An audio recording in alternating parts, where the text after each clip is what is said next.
One thing I really like about natural looking aquariums, and I think it's really effective, is when it looks like plants are growing out of the tank. What are you doing?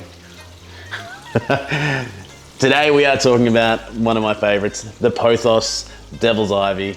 We're going to talk about how we can put this in our tank. I'll show you, I'll give you a couple of examples of not only does it look good, but all the benefits it's doing to your aquarium.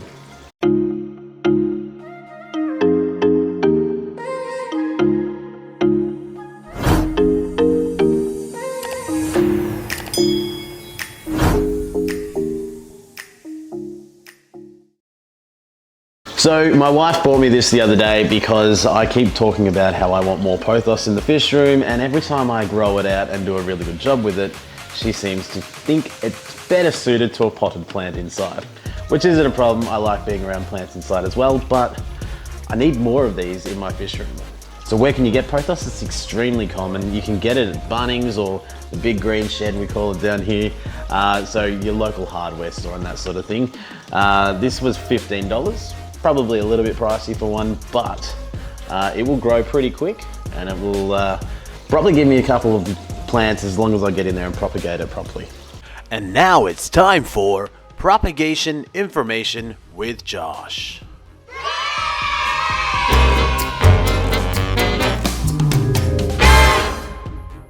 So pothos is a plant that is really easy to propagate and it grows really quick. So let's show you where you would cut.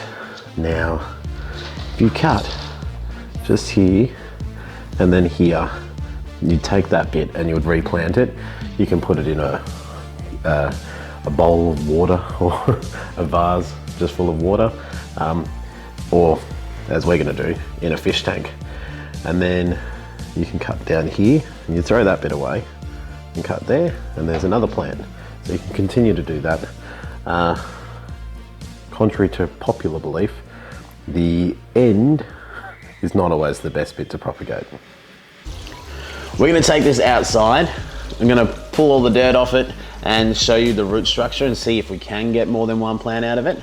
And then I'm just going to place it into the aquariums, and I'll show you the other ones that we've got already, and hopefully you guys will see the benefits of having pothos in your aquarium. Now, what's so cool about this plant is it takes all the nitrates out of your fish tank. You have fish in there and they poo, or food doesn't get eaten and it falls to the bottom of the tank and it can create ammonia.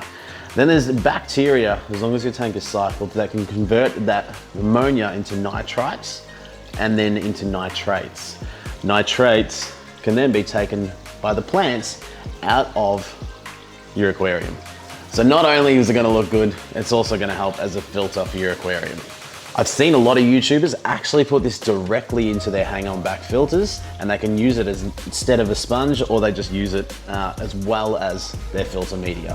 One of my favorite fish stores down here, I'm going to do a tour once all this COVID stuff is over. They have just racks and racks of fish tanks, and each rack is covered in ivy, and it looks like you're in the Amazon or in the jungle. It's a really cool look, and it's just something that's really eye-catching. So if you're like me and you have a partner that isn't so keen on fish tanks but really keen on plants, you can kind of bring those two worlds together. All right, so what we want to do is you pinch the bottom of the pot. And you can see already, look at all those roots growing in there. So it's nice and damp. Now, basically we want to remove as much of this dirt as we can and sort of free it all up without damaging the plant.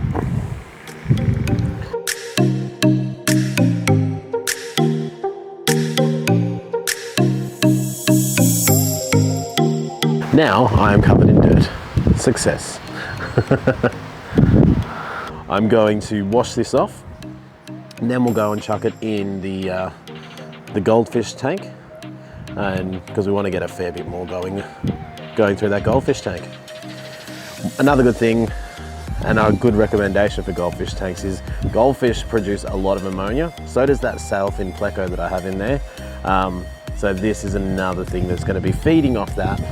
Should grow quicker and also should give us cleaner, healthier water. All right, you can see I've washed that off, pretty much as good as it's going to get. you'll notice it'll sort of clean itself up anyway when it's in the fish tank. Let's go put it in. So with this one, I've actually got a little groove. You can see I've got that pothos growing through there, and then I've got the roots coming back in to take those nitrates out of the tank. These roots aren't as long, you can see they have been cut. So let's just start its journey in here.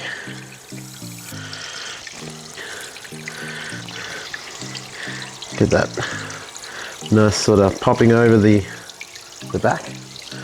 That looks pretty good. As the roots grow, I will then drape them over the rock, sort of similar to this. Oh wow, I only did this a couple of weeks ago. Look at all those new roots growing. That's crazy.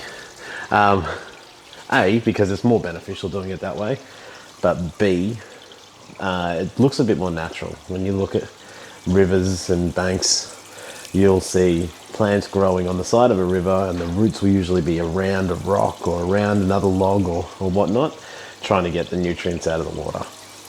Thank you so much, guys. I really hope you enjoyed that. I really think it looks awesome, especially in this goldfish tank, and the natural scape over there. The light's not on yet because it's on a timer, which is the Blackwater tank, which has a real natural sort of vibe to the whole thing.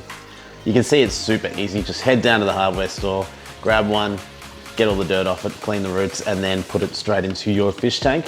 And hey presto, you've got a nitrate eating machine. Hope you enjoyed the video, and if you did and you're new to the channel, make sure you hit the subscribe button and notification bell, because we've got plenty of videos coming out every week on the Acclimate channel. Thanks everybody. Remember, when you get new fish, always acclimate them first. I'm Josh from Acclimate. We'll see you soon.